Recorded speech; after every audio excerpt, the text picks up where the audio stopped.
I am at the Oregon Food Bank right in Northeast Portland, and I am with Gary Oppenheimer, who is the founder of AmpleHarvest.org. And so thank you so much for being with us today. And so what a great organization. And you are 5 years old this year. We're 5 years old, yes. It started in May of 2009 as an idea to basically bring together the abundance of food that we have from 42 million gardeners across America who often grow too much food, to the 33,500 food pantries across America that help to feed 50 million people that almost never get fresh food.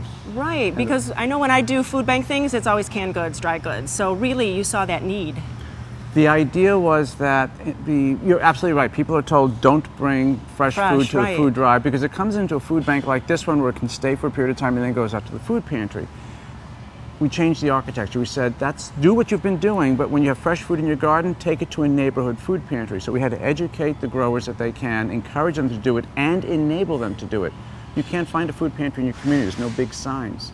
So AmpleHarvest.org functions as a search engine for people across the country to say, there's a food pantry in your community, here's where you can go, and here's the time that you can go. And one very brief example, a woman up in Maine I recently learned about found out that there was a food pantry that she did not know about in her town, on her street, 2 doors down. And it was on the AmpleHarvest, she just simply had no idea, and she was a farmer. Wow, oh. That's the idea.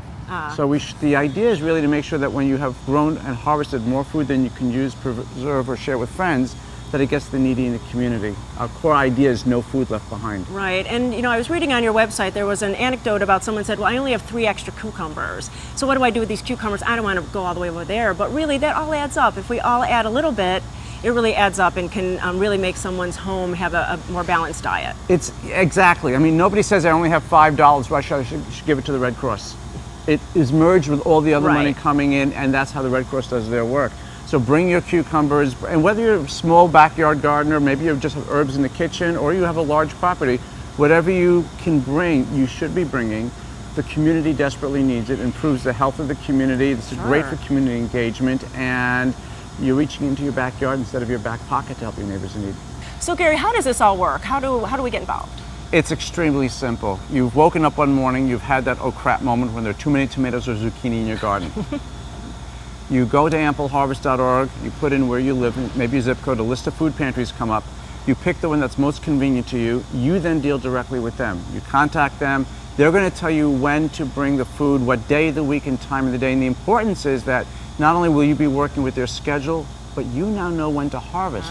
So you can harvest a few hours before you take the food in.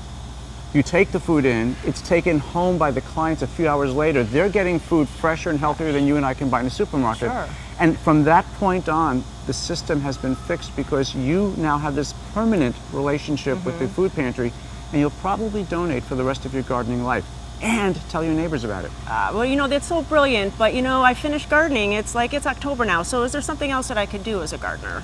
There are 2 different things you can do. Number one is, as a nonprofit, we desperately need support for our program across the country, so you can certainly go online and write a check, and that money helps to sustain us on a permanent basis. Tiny staff, big technology, and extremely efficient operation. The other thing is that, you're right, not everybody gardens all year long. We have a program called Centerpieces for Pantries. This year we've called it Skip the Flowers, and instead of, when you have your holiday table, instead of putting out bouquets of flowers and stuff, put out an arrangement of whole fruits and vegetables you bought in the supermarket. Put it on your table. The next day you donate it to a food pantry. So it graces your table one day and feeds another family the next. So Gary, are there any tax benefits to us donating?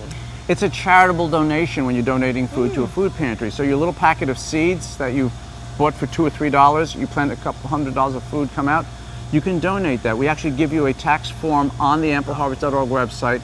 You fill in what you're donating, how much, you put in the fair market value from your supermarket, take the food to the pantry acknowledges receipt, and you then give that to your tax account when you do your taxes.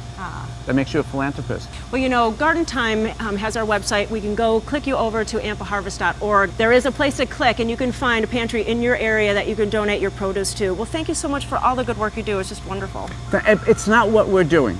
It's what 42 million gardeners across America can do. We're just helping it happen. Well, thanks for starting it. Thank you.